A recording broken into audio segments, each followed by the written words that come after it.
जय हिंद साथियों, आप सभी का अपने YouTube चैनल कंप्यूटर ज्ञान क्लासेस में स्वागत है। साथियों, आज के इस वीडियो में हम बात करेंगे माइक्रोसॉफ्ट एक्सेल के बारे में।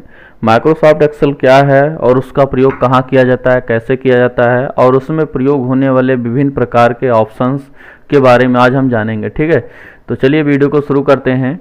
तो सबसे पहले यहाँ पर हम देखते हैं माइक्रोसॉफ्ट एक्सेल क्या है। यहाँ पर देखिए मैंने वर्जन 2007 लिखा है। वैसे जो 2007 का वर्जन है ये आपका बेस वर्जन है। अगर आप 2007 चलाना जान गए माइक्रोसॉफ्ट एक्सेल का वर्जन, तो आप 10, 12 और ऐसे लेटेस्ट वर्जन जितने भी आए हैं सबको चला पाएंगे आसानी से। ठीक है, तो सबसे पहले हम बेस वर्जन जो हमारा 2007 का, इसको हम सीखेंगे। तो यहाँ पर सबसे पहले लिखा गया है कि यह माइक्रोसॉफ्ट ऑफिस का एक भाग है जिसका प्रयोग गणितीय गणनाओं से संबंधित कार्य करने के लिए किया जाता है।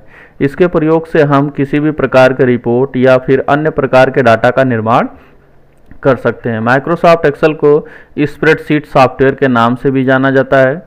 और इसके आगे चलते हैं। यहाँ पर लिखा गया है कि कैसे हम माइक्रोसॉफ्ट एक्सेल ऑफिस को, मतलब माइक्रोसॉफ्ट ऑफिस एक्सेल को कैसे ओपन करेंगे। ठीक है, तो माइक्रोसॉफ्ट एक्सेल को ओपन करने के मतलब कई तरीके हैं। मैंने यहाँ पर 5 तरीके के बारे में लिखा है।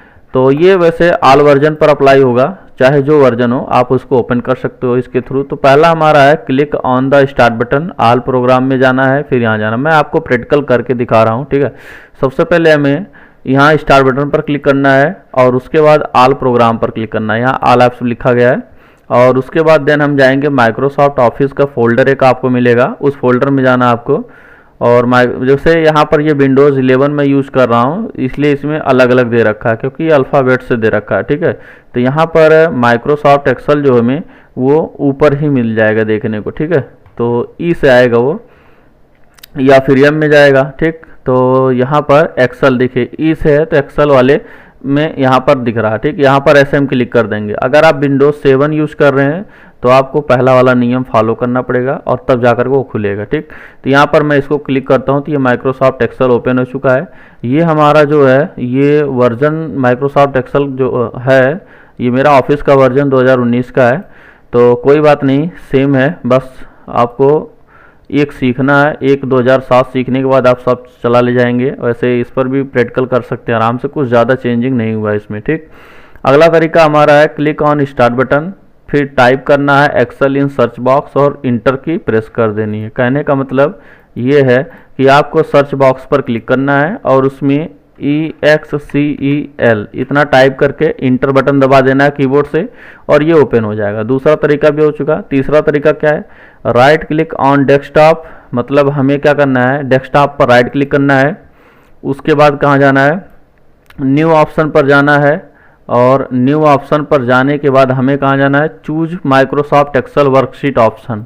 राइट क्लिक, न्यू पर गए और यहाँ से हमें चूज करना है माइक्रोसॉफ्ट एक्सेल वर्कशीट चूज करना है। इसको जैसे हम चूज करेंगे ये हमारा जो है एक फाइल बन जाता है। ठीक है, यहाँ पर देखेंगे डेस्कटॉप पर एक फाइल बन चुकी है।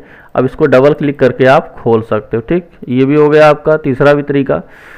चौथा तरीका है आपका कि विंडोज बटन के साथ आपको आर की प्रेस करनी है। तो मैं देखिए विंडोज के साथ आर की प्रेस किया और यहाँ पर एक रन बॉक्स खुला है। इस रन बॉक्स में आपको टाइप करना है एक्सेल।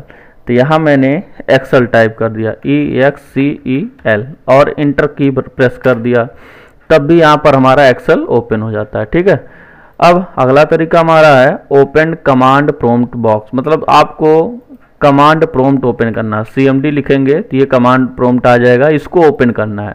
जब ये ओपन हो जाएगा तो उसके बाद आपको इसमें लिखना है, टाइप कर क्या करना है, स्टार्ट एक्सेल।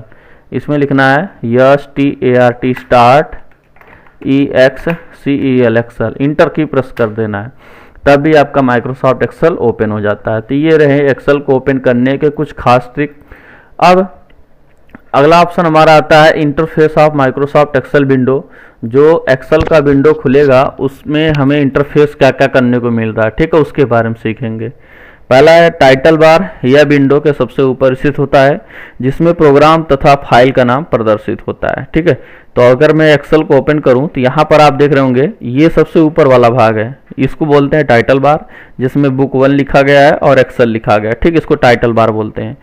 यहाँ लिखा गया बाय डिफॉल्ट एक्सेल में खुले फाइल का नाम बुक 1 होता है और एक्सटेंशन नेम जो होता है सेव करने के बाद, इस फाइल को जब आप सेव करेंगे यहाँ से तो उसका एक्सटेंशन नेम जो होगा वो होगा .xl यस होता है। ठीक है, इसको जब हम सेव करेंगे डेस्कटॉप पर, मान लीजिए इसे सेव करते हैं तो वो दिखाएगा। कैसे दिखाएगा आपको हम दिखा दे रहे हैं। यहाँ ये एक्सेल की सीट है, वर्कशीट है, यहाँ पर ऐसे देखेंगे .xl यस लिखा है। ठीक है, ये होता है। अब इसके बाद जो हमारा मिलता है अगला ऑप्शन हमारा होता है स्टेटस बार का। ये स्टेटस बार क्या है? यह विंडो के सबसे नीचे स्थित होता है जिसमें खुले वर्कशीट की संख्या और जूम स्लाइडर स्थित होता है। ठीक है, ये एक्सेल आपका प्रोग्राम ओपन हुआ है। यहाँ पर सबसे नीचे आप देख रहे होंगे, इसको बोलते हैं स्टेटस बार बोलते हैं। ठीक है, इसको स्टेटस बार बोलते हैं। इसमें आपको वर्कशीट की संख्या मिलती है, यहाँ से आप वर्कशीट को बढ़ा सकते हो प्लस पर क्लिक करके। ये प्रत्येक सीट है, आपको प्रत्येक सीट फिल करनी है और फिल करने के बाद आपको नेक्स्ट सीट पर क्लिक करके इस पर भी डाटा को बनाना है। ठीक, तो जब हम इसको ओपन करते हैं ना तो ये 2019 में देखेंगे एक ही वर्कशीट ओपन रहती है, लेकिन 2007 अगर हम यूज करते हैं तो उसमें हमको बाय डिफॉल्ट 3 वर्कशीट ओपन मिलती है, जिसका नाम क्या होता है? सीट 1, सीट 2, सीट और 3। ठीक, और एक्सेल में मैक्सिमम जूम जो होता है वो 400% होता है और मिनिमम जूम जो होता है वो 10% होता है। ठीक है, यहाँ से आप जूम करके इसको आसानी से देख सकते हैं। मैक्सिमम जो होगा वो हमारा 400 जाएगा और मिनिमम जो जाएगा वो 10% तक जाएगा। ठीक है, तो ये आप ऐसे यूज कर सकते हैं। देखिए 10 तक गया। ठीक, ये हो गया जूम वाला ऑप्शन। नेक्स्ट है टैब बार। यह टाइटल बार के ठीक नीचे स्थित होता है जिसमें विभिन्न प्रकार के टैब पाए जाते हैं। देखिए ये आपका टाइटल बार हो चुका है, इसको बोलते हैं टैब बार। ठीक है, इसमें आपको विभिन्न प्रकार के टैब मिलते हैं और टैब के ठीक नीचे ये आपको मिलता है ये जो चौड़ी पट्टी यहाँ से यहाँ तक, इसको रिबन बोलते हैं। राइट क्लिक करके इस रिबन को आप गायब कर सकते हैं। यहाँ से देखिए राइट क्लिक करेंगे और कोलैप्स द रिबन कर देंगे तो ये गायब हो जाएगा। फिर राइट क्लिक करके ये वाला ऑप्शन हटा देंगे, फिर से ये आ जाएगा। तो अभी जो गायब हुआ है उसी को हम क्या बोलते हैं? रिबन बोलते हैं। ये टैब बार के ठीक नीचे स्थित होता है जिसमें विभिन्न प्रकार के स्टैंडर्ड टूल और फॉर्मेटिंग टूल्स पाए जाते हैं। ठीक, इसी प्रकार आगे बढ़ते हैं। अगला ऑप्शन हमारा जो मिलता है इसमें, उसमें है नेम बॉक्स का। नेम बॉक्स क्या है? यह फार्मूला बार के लेफ्ट साइड में स्थित होता है जिसमें एक्टिव सेल का नाम प्रदर्शित होता है। नेम बॉक्स जो होता है आपका ये चीज़ है, इसको नेम बॉक्स के नाम से जाना जाता है। जब इसके ऊपर आप पॉइंटर रखोगे तो उसका नाम वो ऑटोमेटिक बता देता है। ये नेम बॉक्स है और ये आपका फार्मूला बार है। फार्मूला बार जो होता है ये राइट साइड में है इस नेम बॉक्स के, और नेम बॉक्स जो है फार्मूला बार के लेफ्ट साइड में है। हम जिस भी सेल पर क्लिक करेंगे उस सेल का नाम यहाँ पर दिखेगा। जैसे अभी मैं यहाँ पर क्लिक किया हूँ D2 में, तो यहाँ D2 दिख रहा है।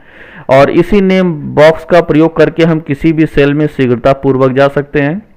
जैसे मुझे जाना है A10 में, तो मैं A10 यहाँ पर लिख दिया और इंटर की प्रेस किया, तुरंत हम A10 में आ जाते हैं। ठीक, तो यहाँ से हम किसी भी सेल में शीघ्रता पूर्वक आसानी से जा सकते हैं। ठीक, अगला है वर्तमान समय में हम जिस सेल में होते हैं उसे सक्रिय सेल कहते हैं। जैसे अगर मैं किसी भी सेल पर क्लिक कर रहा हूँ ना तो उसको एक्टिव सेल कहते हैं। ये एग्जाम में पूछा जाता है।